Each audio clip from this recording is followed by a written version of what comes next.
Nilaunch ng LTO online platform kung saan ang mga motorista maaari na mag-renew ng kanilang mga lisensya online via an app. So, ida-download lang nila or install ang eGov.ph app.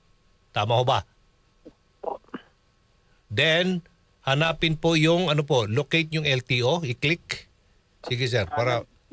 I-locate, punta po kayo, meron po kayo makikita doon, NGA, mga National Government Agencies. Okay. I-click nyo po yung NGA, tapos hanapin nyo po yung LTO. Okay, then, i-select po sa LTO, i-click nyo po, hanapin nyo po yung online driver's application. Alright, and after that?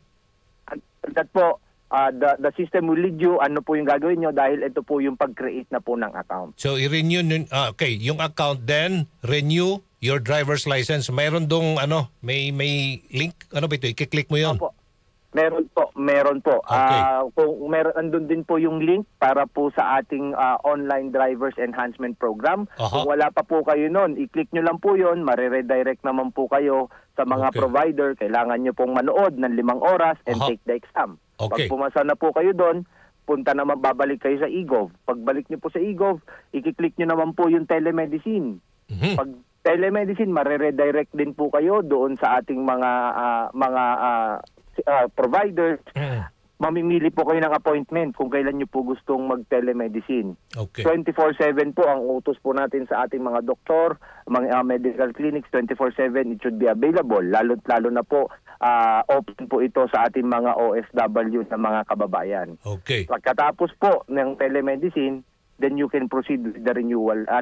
Renewal. Okay. Bayad po, online na. At pagka tapos nyo po ng renewal at ma-inform kayo na printed na po yung inyong card, bibigyan po kayo ng choice. Pwede nyo pong pick upin sa gusto nyong LTO office or pwede nyo pong ipadala through courier po.